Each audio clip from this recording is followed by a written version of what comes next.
I'm very excited to be here today. I have some slides to share with you and some things we'll talk about, but I left a lot of time for Q&A because I think that's kind of where the kind of sizzle is, so to speak. And I'll tell you a little bit. I'll start off by talking about Lyft.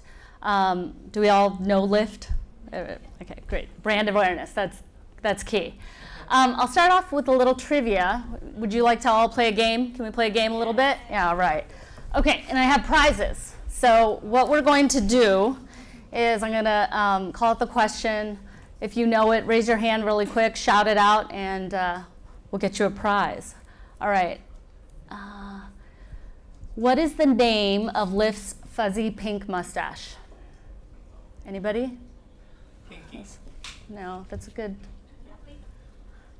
Stash. Car stash. You got it. There you go. Yeah. All right. So we have at least 3 famous investors. And I'm going to give you their real names. And if you know their stage names, the names that you most likely know them by, you'll get a car stash as well. So Calvin Broadus. Who's that? Nice. There you go. All right. Snoop Dogg. Yeah. Aubrey Graham. I'm going to give it to you. Nice. Sorry, can you? Sorry. We have insurance tonight, right? Collision insurance. All right. And the last one. Nice. Okay, I'm going to have to. There you go. Thanks. Okay. In what city is Lyft currently providing autonomous rides, so self-driving vehicles? Oh, who said Las Vegas? Nice. Yeah. Here we go. I'm going to try to. There you go. All right. And the last question. What are the full names of our co-founders? Who said it? Oh, nice. And I promise I did not pay her. She's not a plant. Yeah. Thank you. I'm astounded. I was talking with my partner the other night when I was putting this together, and he was like, nobody's going to get any of these. So thank you. Thank you for proving him wrong. All right. So we always start everything at Lyft with our mission, and this is our mission statement, which is improving people's lives with the world's best transportation. So all of our big quarterly meetings, all of our all hands starts with the mission statement, because this is what we really want to ground our employees in. I want to tell you a little bit about our co-founders. So I'll start with Logan.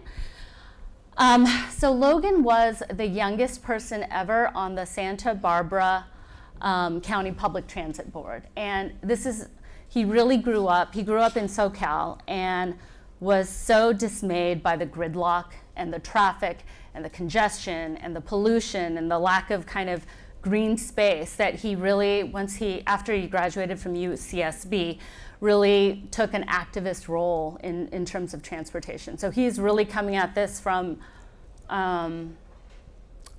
not just a kind of entrepreneurial perspective, but really it's a passion of his, and it comes from the heart.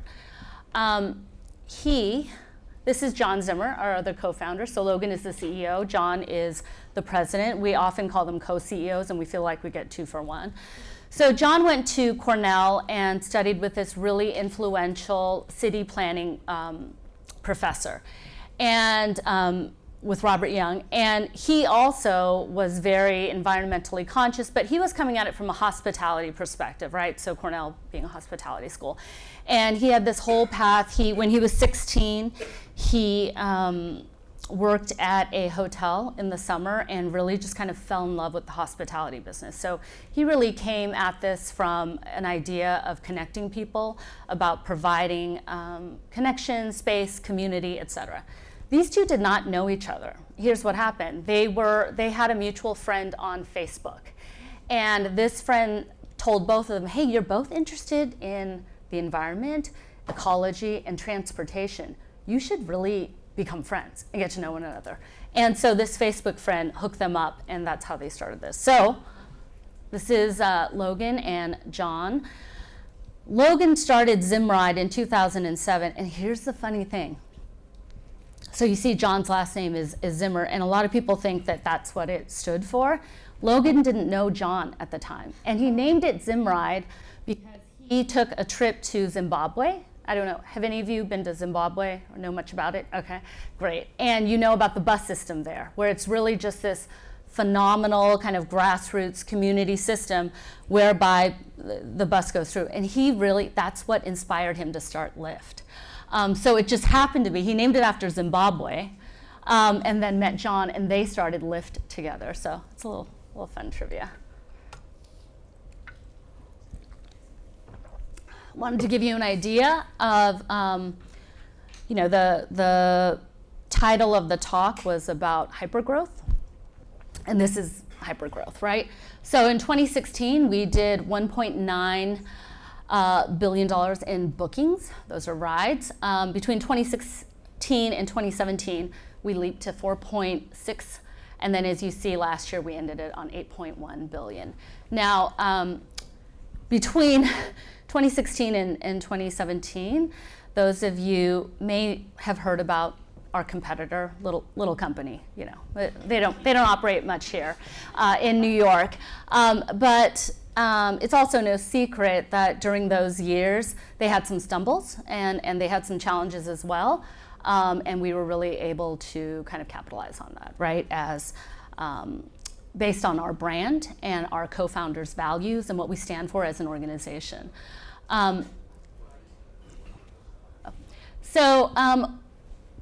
Part of our differentiation, in addition to our brand, is that we are singularly focused on transportation. So we don't do food, we don't do trucking, and we don't do kitchens.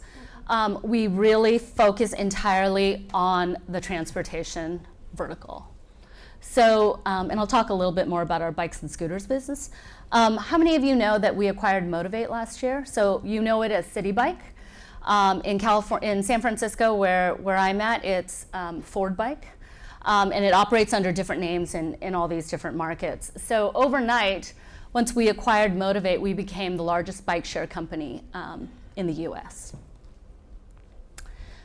So when we think about transportation as a category, this slide to me, I've seen it a million times. I make it, I use it, I coach other executives on it.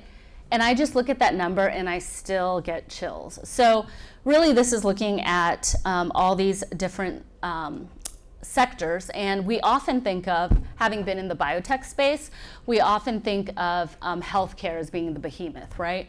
But that's third.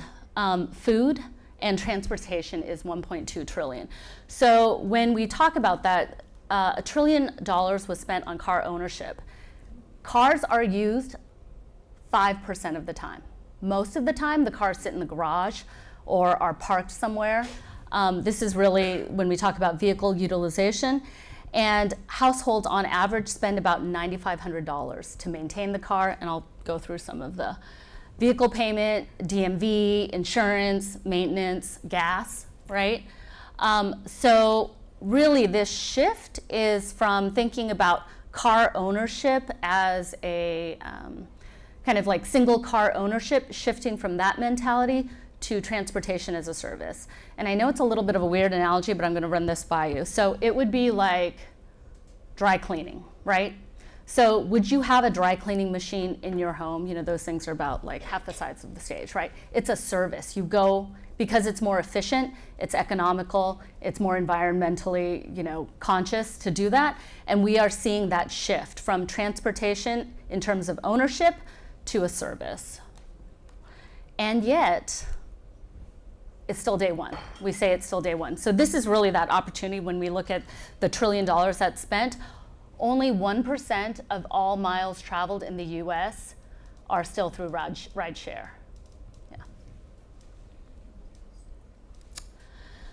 So that's just a little bit about Lyft. And then I wanted to dig in a little bit more about communications, since this is a topic we all have interest and passion around. And I just have a few slides here, and then we'll really kind of open it up to the Q&A. And I can't take credit for these slides. I just want to also say they're lovely and gorgeous. I have this amazing communications designer that produces this for me. So as communication professionals, or those of us with an interest in communications, what is the biggest barrier to effective communications in an organization? Just throw out some. Cultural, great. And what do you mean by that? Just people from different backgrounds, understanding different identities, Okay. different values. Right. So when we think about like employees, right, and really kind of motivating them, getting them, excited about the work, getting them passionate about the mission, understanding that, what is the biggest barrier to that, do you think? Just time, getting them to pay attention to what Time, you say. for sure. Anything else? Any other thoughts? So, yeah. Leadership, absolutely. So, all those answers are right on. I think the biggest thing for me, the biggest barrier is around change, right? So, as human beings, I don't think we're wired to love change. So if I were to ask you here, just with a show of hands, how many of you consider yourself someone who just loves and thrives on change, and whatever happens, you roll with it? Hands. Okay, that's great. So I'm in the other category. I would have had my hand down if I was sitting out there, because I don't love change either. It's hard and it's uncomfortable. And we all get to this stasis and this like comfort zone, and we want to stay there because it's like a warm, fuzzy blanket, right? So I want to talk a little bit about when we think about internal communications, particularly in hypergrowth industries. I wanted to talk a little bit about the change management aspect, because I think it's pretty critical in order to be successful. So when I joined Lyft, we were at about 2,200. In the year I took over internal and executive communications, we jumped to 5,000, which is pretty phenomenal. And then last year, LinkedIn named us as the top startup to work for, which I'm super proud of.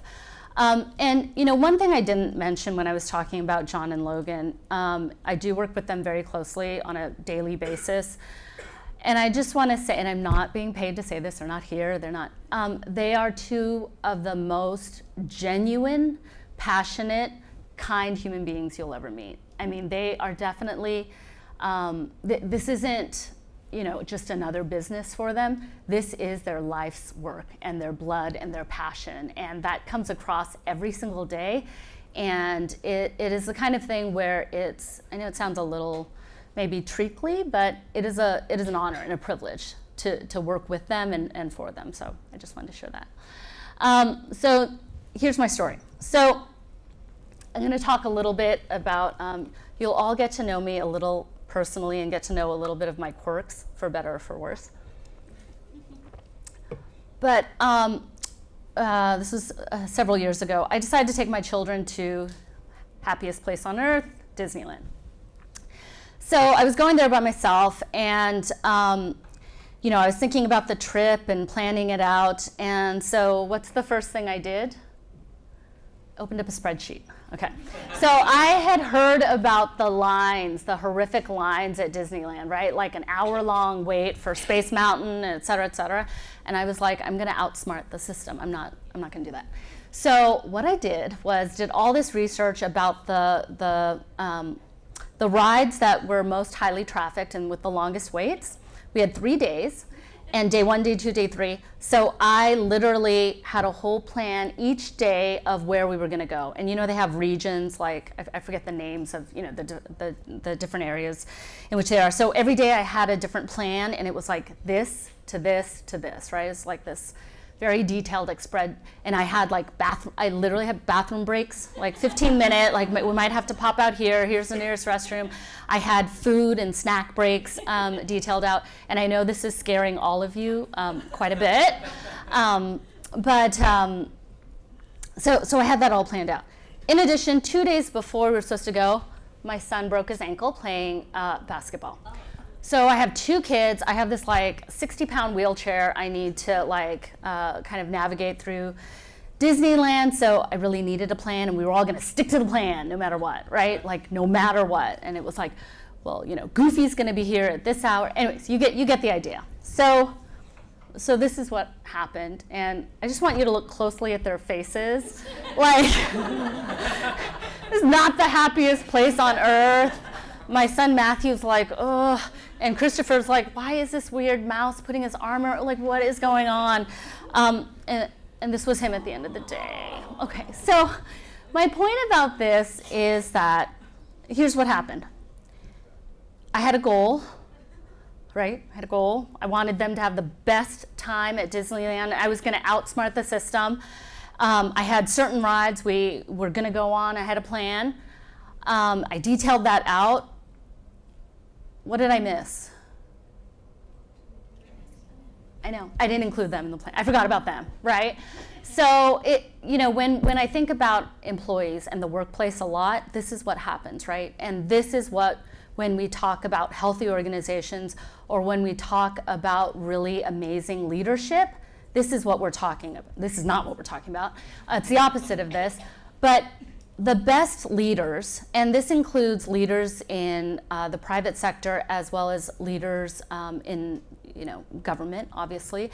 The best leaders are those who can bring you along with the change, who excite you, who make you feel like you are as invested in the organization's success as they are. And this is not what I did, right? So this is not what not to do, right? And so as I started to think about what we could do with internal communications and what our purpose was, I put together this, which is really at its most core and at its most kind of, there's a beauty in the simplicity. Really what it's about is connecting employees with the work that they do, right? And we all know, all the stats and the figures behind the difference in organizations with engaged, fully engaged, excited employees versus those who are not, right? And so I really feel like the minute you walk in the door at Lyft, if you show up and you open up your laptop and start doing whatever it is you're doing, whether it's answering calls from our riders or drivers, or whether it's working in finance or working in HR, whatever it is that you do, you know why you're doing it, right? Because I think all of us, every single person that goes to work, it's not the money that drives you, it's not the prestige that drives you, and oftentimes it's not even your fellow employees. All those things are important and good to have, but what it really is at a soul level, at a heart level, is feeling like what you do makes a difference. That this organization, from the moment you walk in, when you walk out, it's different than when you walked in, right? Nobody wants to be a number. Nobody wants to be a drone. You want to feel like you matter. And I think this gets at the heart of what the best internal communications can do. So, this number, 35,000, does anyone know what that number is? Take a guess. Great. Nope. We have way more than that. Yeah. Anyone else? 35,000? No. We're at a little over 5,000. Nope. It's not people. Okay, this is a little bit of a trick. I set you up to fail. Okay, so 35,000 is the number of decisions every single person makes every single day, in one day. And I know, like, your first, this is borne out. Trust me, you can Google it, use the Google, and you can find this is true. It is like when you get out of bed in the morning, do you get up on the left side or the right side? What shoes do you put on? Do you shower first or do you brush your teeth first? Do you walk this way to work or that way? Do you get a big coffee or a small coffee? All those micro decisions, on average, this isn't even like, a super high performing, like some CEO or executive. This is the average person makes this many decisions a day. And here's how I think about how communications plays into that. If you are a service tech, if you are answering our phones, if I go in, if I'm presenting to the board, or if I'm working on a financial plan, how do you make those decisions? How do you decide whether or not to go left or right? If you work in HR, how do you decide, which decisions, how do you prioritize your work? How do you do that? And it goes back to the mission I shared before. I'm going to go back a slide. This, right? So that if we are all, as communication professionals, doing our job right, and the organization is doing its job right with a clear mission and a purpose and goals and ways of achieving those goals, then the decisions, the percentage fraction of decisions that you make at work will be guided by the same principles. Does that make sense? My team and I have generally 4 kind of areas of focus: guidance, strategy, employee experience, and crisis management. I'll talk first through guidance, and this is really about helping the organization as an entity, if we think about Lyft as an entity, as a person, and then our executive leadership, helping them to show up as their best selves. So this means, I think I shared with you, I support John and Logan directly in all of their communications. I coach them when they are presenting. I give them, and this is a key part, I give them very direct feedback on how they did and how they are showing up. So there are times where, in an all-hands meeting or in certain things, they've said something that I can see because I'm here watching, right, while they're up here presenting, and I'm looking at the faces of our team members, and I know something didn't hit. I immediately know if it's like hearing, going to a concert and hitting one wrong note, and you just kind of know it, like, oh, that did not hit the right way, or this isn't getting through, or this is not resonating with our employees.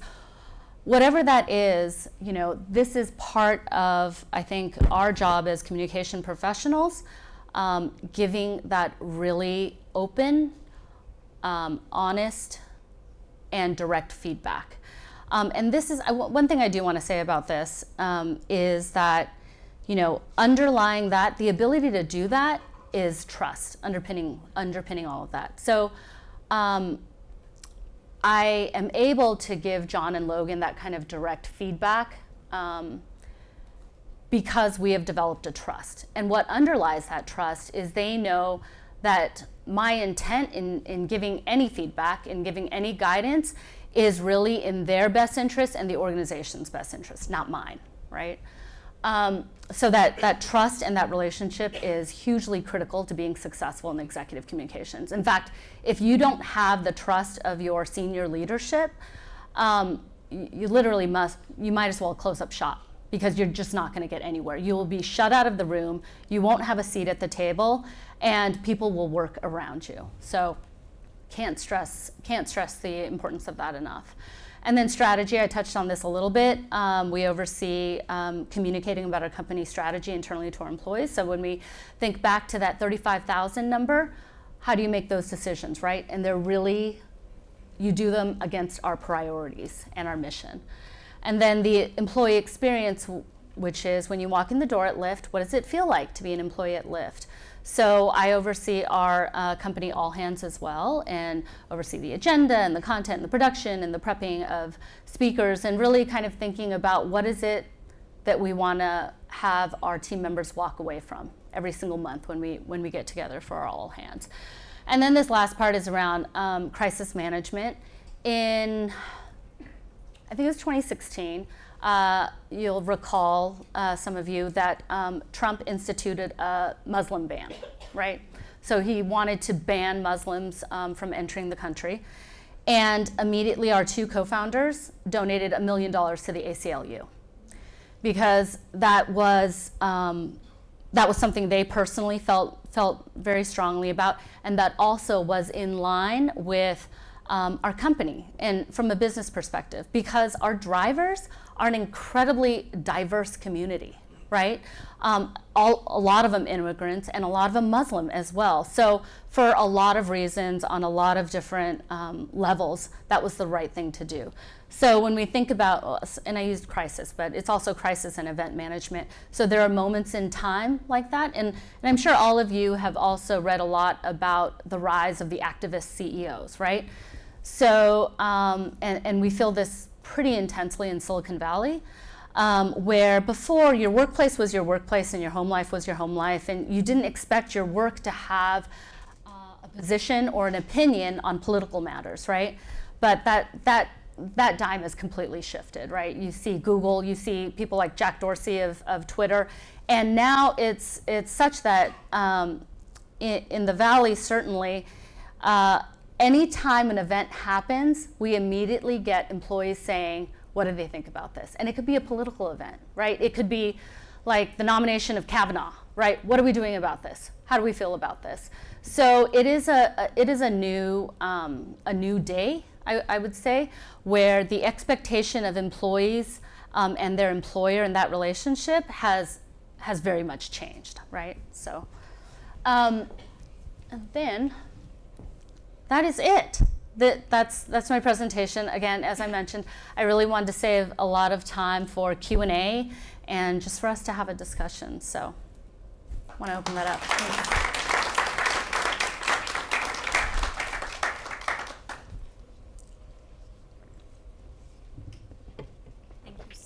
Thank you so much. I know that gave us just whetted our appetite for more. There's so many stories there. I know, great. So we do have at least 30 to 40 minutes for questions. So we have a couple microphones that will run around.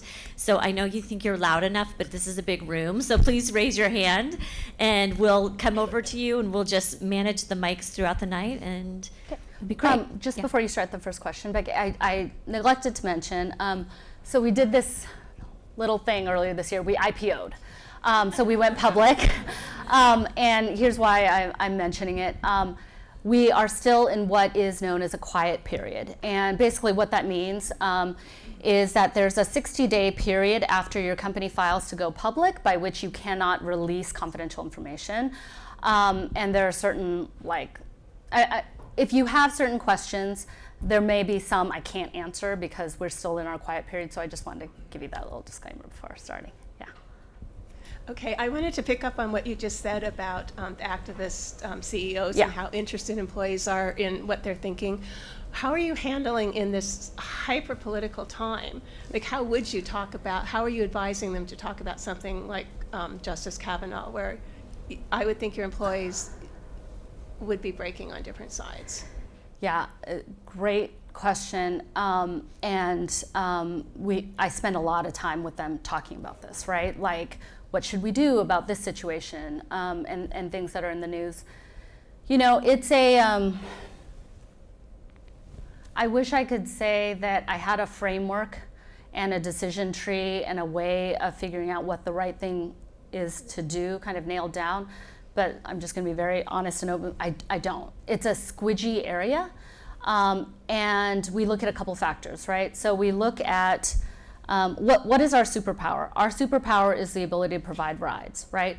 So when we feel like I'll give you an example. Voter discrimination was happening, particularly in some rural areas in the South where we knew folks weren't able to like physically get to the polling place. We gave free rides, right? And that is our way with our superpower, with the kind of unique space that we occupy. That's how we can make a difference and an impact, right? Something like a Judge Kavanaugh, if that comes up, 100%, of course, we are for a safe work environment, free from sexual, that everyone feels safe and included and free from sexual harassment. That particular one isn't in line with our business, right? There's not a kind of, while of course we are against workplace harassment and sexual harassment, there wasn't a place to play that naturally fit in with both our business and our mission and our superpower, right? So we look at a couple of different vectors, like, is this something, a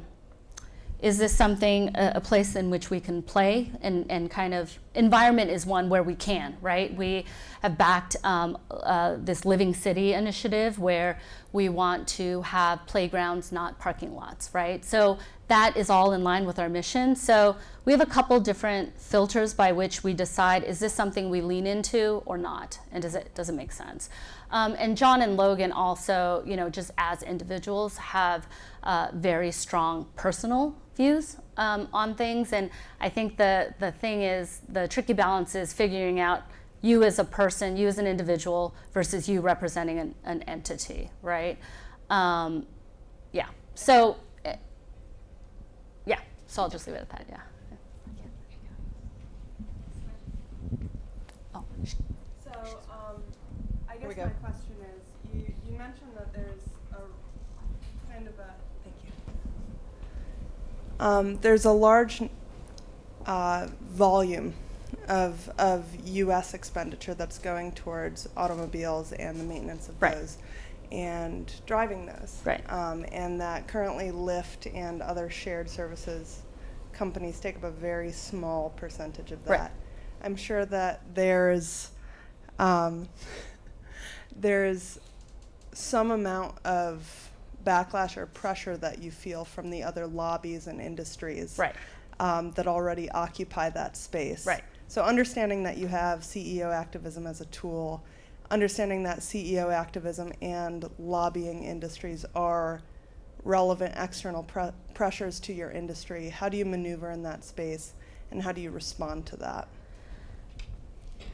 That is a great question. I'll caveat it by saying, I focus on the internal comms, so we have a whole fantastic external and PR comms team, but I'll try to touch on that a little bit. I think fundamentally, when we think about driving on a platform like Lyft, right, our whole kind of premise and opportunity for that is that, for a segment of the population that can't, for whatever reason, like single moms or students or, different sectors, that they want to provide a way in which they are owning their own business, right? So they can absolutely choose, I've got to make $100 extra to pay for some books next week. I'm going to turn on the platform, just drive, a couple of hours and make the money, right? So it is a core fundamental belief that we are empowering and enabling people to basically have a livelihood, a respectable, dignified livelihood in the way that they want to and in the way that they choose to. So without getting into the politics of, obviously there's a lot going on in New York right now and in other cities, we have a philosophical view on the opportunity and the ability that ride-sharing platforms provide in terms of economic mobility. Does that make sense? I think I'm next. Oh, maybe I'm not. I think I am. Hi. Hi. My name's Chantal Kamya, and I actually lead internal communications at a tech startup. So I'm so happy that you're here. Great. I'm so happy. Fellow warrior. Yeah, I was just yes, gonna say we can exchange scar battles later. Yeah. Yes, that's I can't wait to do that. So my question is about measurement. Okay. So I know increasingly in different departments in different industries, particularly in tech, there's a drive to make sure things are data-driven. And with internal communication, I know industry best practice at this time indicates that there's correlation but not causation, right? So we can't say, because I did this, now all employees feel this way, or whatever, or their behavior, their attitudes have changed. So my question for you is, at Lyft, when you're thinking about how you plan your year or your quarter, what things do you plan to indicate the impact that internal communications has had, using enough data to make it strong, but not over-promising or sharing something that really doesn't meet what internal communications can do? Right. Yeah. fantastic question. So I think we have a couple of different ways of looking at that. We do a twice yearly engagement survey, Pulse, that we ask our team, we call them team members at Lyft. We ask them a variety of questions about, their job sat, right, related to job sat. A couple of different things that we look at really closely with that is their kind of view and experience with senior leadership, right? So, the thing that people quote often, and I'm sure you've all heard, is that the single biggest impact on a individual employee is their relationship with their direct manager, right? So that if you leave an organization, you're not leaving an organization, you're leaving your manager, right? You've all heard that. And I think that when we think about measurement from that standpoint, we track kind of the reaction of employees to our ELT, executive leadership team, pretty closely to see. Are they showing up? And we rate them against the values. So we have 3 core values at Lyft. It's uplift others, be yourself, and make it happen, right? So you get judged on that, and you get a feedback and a scorecard, each leader does, on that. And so the executive part, that's one thing we look at closely. We ask a very direct question around how connected do you feel to the Lyft mission and to the overall Lyft priorities? So we track that as well. So if I am doing my job and my team is doing a good job, they feel pretty connected, right? Because they understand back to that 35,000, right? Like, do I write this or do I write that? Do I talk to this person first or that person? Do I work on this project or this? So it's kind of embedded in that. The other thing, when we do the all hands, we send out an engagement pulse and survey after every single one. Was the content relevant? Did it move you? What would you like to see more of? What would you like to see less of? So we look at that, and we have aggregate data for that as well. And then obviously, so our team monitors Glassdoor, which I think you all know. It's a company review site. And there are other couple of anonymous kind of tech startup review boards and sites where people kind of put comments. We monitor that. That's not a data thing, but we also just want to keep a pulse on that. So engagement sat, I think all employee, yeah, I would say those, yeah. Did that answer your question? Okay, great. Hey, JD. Thanks for being here, and thanks for hosting some of us in the San Francisco group at your offices in January. I'm curious about the challenge, and then maybe there's also opportunities or benefits of communicating when you are in a market that is dominated by 2 players. Yep. And I think of back when I was younger, Hertz and Avis. It's like, what is there really a difference between the McDonald's and Burger King? Like, how do you distinguish? And you also have a lot of drivers who work for both companies. How, what makes that hard? And are there maybe hidden inside of that some opportunities that we wouldn't realize because we don't do the work you do? Yeah, that is a fantastic question. And if I could, I'd turn it back on to all of you to ask you, do you know the difference between Uber and Lyft? Do you experience a difference? And I'd love to, after the session, hear from you on this. I think that brand obviously figures large when we talk about this activist CEO, and this is not to badmouth anyone, but I'll just give you an example. When the Muslim ban happened and we donated $1 million to ACLU, Uber jacked up their prices for demonstrators going to the airport. So that is an example. Sorry, it's true. You can look it up in the news. But that is an example of one way in which we feel like our values and who we are as a company differentiate us, and how that shows up in the marketplace, right? And I think that in the branding, in terms of, and this is actually even before I joined Lyft, I would say the perception was that Lyft was like the fuzzy, nice kind of ride sharing, and Uber was like this monolith, and to some degree, I think in the initial early days, as in any disruptive industry in the initial part, I think that is true. But as an industry, as you grow, it increasingly becomes like Burger King, McDonald's, right? It's just like, what is, and that's the challenge, right? Is to continually think about not just internally our product, the app, the experience, the drivers, but also externally. How do we? Because as you saw in the graph, we've made tremendous gains. How do we sustain that and still remain true to our brand, right? And I don't have an answer. I'm just saying, yeah, you're totally right. It's a great question, and I don't have an answer. But I think that in that, as an internal communicator, the challenge that we face is ensuring that our employees are just as driven and as passionate and like want to win as day one, right? So it's like when we were scrappy and small, and there were probably periods like, were we going to survive? Are we not? Like, what's going on?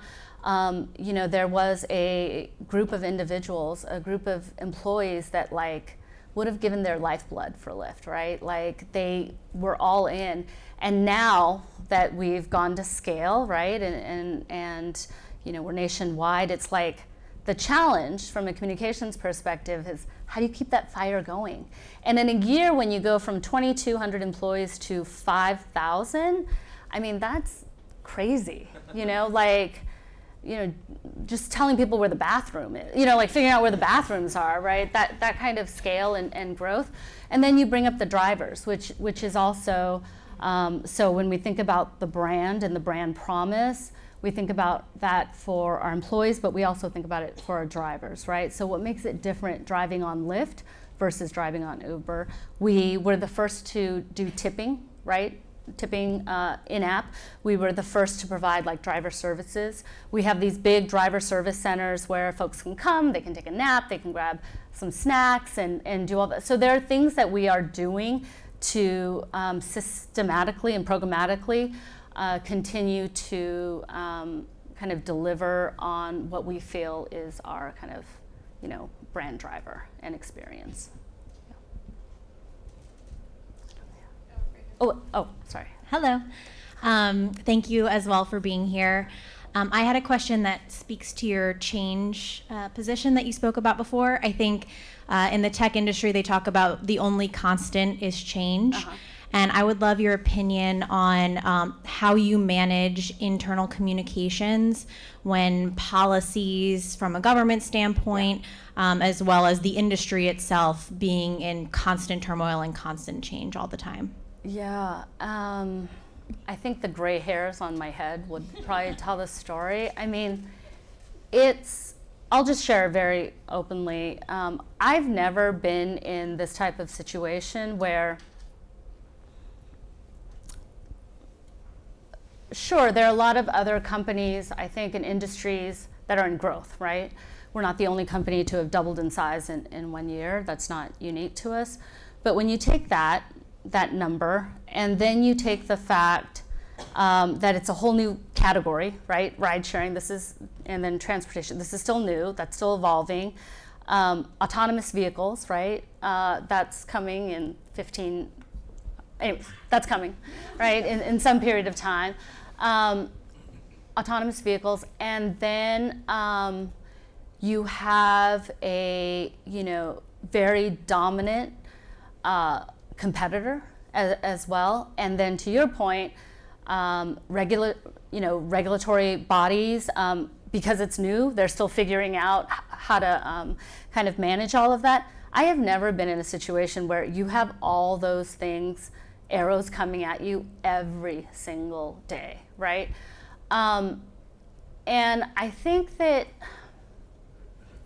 going back to the Disneyland experience, I mean, I cried that first night at Disneyland because nothing went the way I wanted it to, right? And it was just, I had this expectation that it was going to be like this, not for myself, but for my children, but I forgot my children somehow in that. And it didn't meet it, and so I was miserable, and I bawled. And the reason I bring that up is, to your point, what I've done is I've shifted myself internally, right? Like, there are things you just cannot control. I can't control the press. I can't control what Uber's going to do or say about us. I can't even control my own Lyft drive into work, right? But what I can control is how I react to all those things. And kind of expanding that out, I can't control how employees are going to feel. I can't control how they're going to feel about a story in the media or various things happening. But what I can control for is giving them the tools and the information and as much transparency as possible so that they know the story, right? So it's not, and that brings them along the change, right? I think when you are opaque as an organization and the leadership says one thing and then does another, or the organization says, as an entity, says one thing and then does another, I think that managing that change is twice as hard, right? So I've shifted internally to, you just got to let some things go, right? I mean, and again, back to the Disney, my bar was here, and I've just kind of realized, like, I'm a human being. I'm going to make mistakes. I'm not perfect, but I am going to use our company mission and our internal communications mission and our company priorities to drive the best decision making that I can. And I think that's also speaks to the organization. I would say never join an organization that is going to punish you for making a mistake, an honest mistake. So if the criteria by which you came to a decision, if that is sound, right, your decision-making process, if that was sound and then you just happen to make a decision, like maybe it was the wrong call, but the steps from A through Y were solid and Z just happened to be a zinger, like, that's the kind of organization you want to join. That's like, you know what, the way you thought about this problem and the way you went about addressing it was spot on. In future, I think we should do this, but this part was right. And so, I know I'm rambling, but your point about change was an internal shift that I just decided to make, right? And hopefully, I think in leading the team and the folks on my team, kind of inculcating that as well, just this idea of flexibility. You don't have to be perfect. It's okay to make mistakes. And we're all in it together. Now I'm stuck thinking about that question and that answer. But I think one of the things actually building upon that, I think a little bit more is, so when we're thinking about external and internal communication and you're building brand awareness, values, identity, all that stuff, when does it stay internal and not shift into external? And where is that difference when you want to keep something that's just supposed to stay internally and not be promoted or communicated externally? Because there is a balance of those two things. And one thing I've always struggled with the company I work for is, how you maintain that sense of identity internally and externally, but when it's okay to make sure that you're pushing both of those values and those identities. Can you give me an example of like where it might go a little haywire? Or so for example, you mentioned some of these things that the CEOs are doing or the co-founders are doing, these activism moments, right? And I feel like, and maybe this is my own perspective, is that I don't see that or I don't hear about that, but those are things I'd want to know. Like, hear more about those values and the identity of the company, less so more about the product and the service and the ability, and more about the activism and the empathy. When is there that balance when things are just communicated differently, internally and externally? That's a great question. We, because we're still young and figuring it out, we don't have solid walls between that, right? And I think it's a little bit, it goes back to the activist CEOs. When I think about the Google walkout, you all know about this, right? When the Google walkout, okay. So during the whole swell of Me Too, as you saw folks like Harvey Weinstein, kind of fall and all these like prominent figures, it came to light that Google had paid out some of their senior executives in the hundreds of millions of dollars to make sexual harassment claims go away. So when this all came to light, the employees, led by what we have them as well, they're called ERGs, employee employee resource groups, thank you. ERGs, the women's ERG as well as some other ERGs bonded together and came out with this plan to walk out.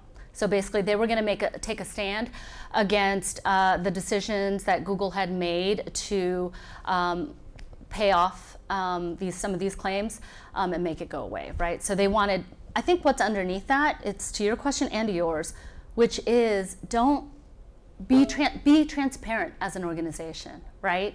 Like be transparent about what's happening, about what's going on. Don't treat us like we're children who can't know the truth or be kind of let in the room. And I think that exactly to your question, that divide, whereas I think in more traditional companies, that wall was more solid or more clearly defined, I think it's becoming more porous right now. And I think we are in the midst of this really weird shift where nobody knows how it's gonna land. And maybe that wall completely dissolves, but for sure there are holes all over it. It's like a sponge right now. And I think we are in a really interesting time, I think, from a communications perspective, seeing that shift happening. This has never before happened, right? When I talk about just the expectations employees have when they walk in the door, that's completely different than 20 years ago, expectations of employees 20 years ago, or even 50 years ago, right? So I think we are just in this midst of like, I'm curious to see what's gonna happen too. I don't know what's gonna happen. That wall may completely dissolve, and the whole thing, whatever you do inside is exactly what you would do outside, right? And with the rise of a lot of these anonymous sites and apps where employees go to air grievances, I think that wall is becoming thinner and thinner, exactly because of technology, because of other channels that's continuing to morph and shift. Yeah. Hi. Thank you. In terms of the transparency of internal communication you talk about, so I was wondering, is there an internal communication platform or channel that like intranet or blog in the company? And if there is one, like how does it look like? What contents is in the intranet? Yeah. And how do you make sure that employees share their ideas on, like talk on the platform, but not to talk too negatively? Yeah, great question. I struggle, Becky probably knows, because I struggle with this every day, because we monitor that pretty closely and look at it. So we have several internal tools. We have Slack, you all know Slack, which is primarily used by our tech organization, because that's a very techie engineering kind of cool engineering guy tool. And you're laughing, right? I know you see that. So we have Slack, and we also have Workplace, which is Facebook's product for the enterprise. We have that as well. So those two sit side by side. And we have that because we got a bunch of Facebook executives and tech elite like Slack, and it was like, so we just like let everybody bring these tools in. And it's a real problem because in the organization, these tools were brought in for specific teams to use, right? So it would be a project team saying, oh, back at Google or back at Amazon, we used X, Y, and Z for this kind of thing, this collaboration, this communication. It really worked really well. We should get it. And then being a startup, we're like, yeah, sure, okay. And then you get the tool, right? So we're at this phase where there's a lot of bifurcation, right? So there's certain groups that are on Slack and only on Slack. They never go to Workplace. And then there's certain other groups that are on Workplace, they never go to Slack, right? So if I want to put out a message from John or Logan, that's company-wide, it still goes through email because we don't have a platform by which we have like kind of mass adoption yet. Just sharing that very openly. And so to your point, when people want to complain about or bring up an issue, and it happens a lot, right? So Basically, the audience that uses Slack to like blast something, you know, and talk about subject X, and the audience that uses Workplace to do it does it there. And as internal communication folks, what we have to do is go to where the people are at, right? So I tried to shut down one of the channels. I tried to get the executives to like, you just pick one so that we have one uniform one. Nobody wanted to make a decision on that. So I couldn't, again, back to the control thing. I couldn't control for that. I wanted to like create a single ecosystem by which to talk. Couldn't do that. So I go to where the people are at. So when I have a message that I know that is primarily affecting the tech audience or the folks that are on Slack, I will use all the Slack channels to broadcast that message. And then conversely, I know which groups are on Workplace because I have all the metrics and the data doing that, so I'll also double broadcast it on that as well. Yeah. Hi. So I mentioned earlier engagement and trying to get people's time, right? And one of the frustrations that I have as a marketer or a communicator is that when I send out a message, it's hard to know who hears that message, who reads those emails. We have a lot of internal channels that we use. We have a weekly newsletter that we send out. And of course, you know, engagement is so high on that. But so have you ever reached that point of frustration, right, where you've like, you know, am I getting through to these people? How do you overcome those, and what other maybe innovative channels have you used to engage with employees? To try to, so I think as communicators, it's like tree falls in a forest. Like, is anybody paying attention? Like, does anyone, like I'll give you an example, our year-end message, right? You all get your, you know, company year-end message. This thing like takes years off my effing life, like years. It's like so many hours I have to spend looking at every single word, like, you know, and making sure politically that everybody's represented and all departments are properly, you know, lauded. I mean, it is like the most political, like I hate doing year-end, I'll just say openly, I hate doing it because it's just, there's no winning. And it's like hours and hours, like 40 plus hours of work.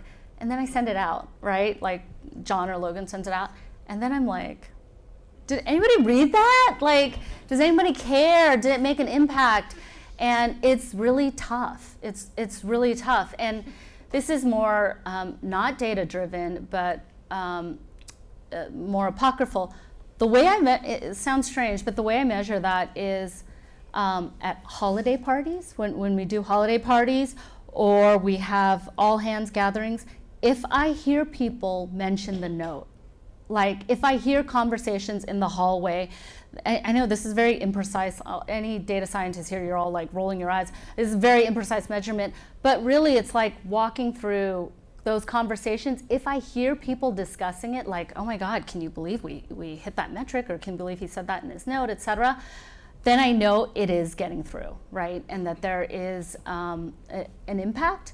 And I know it because in our all hands subsequently, or any kind of big meetings, people will bring up things that were mentioned in the note. Well, you said our next priority is this. Does that conflict with, et cetera? And then it's like, oh, it did sink in, right? And I think to your question, I look at Workplace and I look at Slack to see, are there any conversations going on? Are there any threads that are pulled through the all hand, you know, the year-end note, or other communication things that are sparking conversation, right? And engendering dialogue. And that's kind of how I look at it as well. Yeah. Anything else? Hi. Right. Actually, right. We're just passing it down the row here. Oh, right over here. Sorry. So my question is, what are you reading, and what do you have your comms professional read? Oh, that's a good book. Okay. So there is a book, and it's literally called Business Writing for the Workplace. I'll actually send a link to Becky, maybe if you want to send it. Hands down, the best business writing book I've ever read. I think the biggest thing that as writers or as communication professionals, the trap we all fall into is this passive voice, right? Like using a passive voice to talk about the organization's accomplishments or what's going on. And this book, more than any other book I've ever read, for whatever reason, just really drills in how to do that really well. So it's called like business, it's literally called, I think, business writing. It's a big, thick tome. And I buy that for every single person on my team to read. And I would say one of my favorite books, I think you and I talked about this, is, I talk about this all the time. I feel like she should give me some kind of credit. Mindset by Carol Dweck. JD, I know you know this. So she is a Stanford professor, and I actually talk about, I've read passages of this to my kids. This is how weird I am. But mindset, hands down, back again to your question, the single most important thing that determines, I think, whether or not an organization or individuals will be successful is your mindset, right? And Carol in this book talks about how generally there are two kinds of mindsets. There's a fixed mindset and there's a growth mindset. And the most successful people in the world always adopt this growth mindset. And I'll just give you a really quick example of the difference. So it would be like someone takes a calculus test, right? Or some kind of crazy advanced math test, and they don't do well, right? They don't do well. Someone who is in a fixed mindset says, I'm no good at math. Just no good, I don't have a math brain, no good at math. Someone who's in a growth mindset, when they get back their score, says, you know what? I didn't study very hard for this. I should have asked so-and-so, for help, or I should have practiced with someone, or I should have looked at more notes. So that is, I mean, it's just a really simple example, but growth versus fixed. And I think that really is like the key to success in life, at work and at home and all of that, is really just always not getting stuck on the mistake and not putting yourself in a box, but always thinking, what more can I learn from this? What more can I do? Yeah. I think we're out of time. I think that's a great point to end on, right? Have the right mindset. And before we get to our raffle, so stay around, so we are going to give out our free Lyft rides. I just want to give a very special thanks to Pamela. Of course, we have our fun Columbia Stratcom stuff, but I know I learned so much. I'm sure you got so much out of that talk, so let's just give a big thank you. Oh, thank you. Thanks.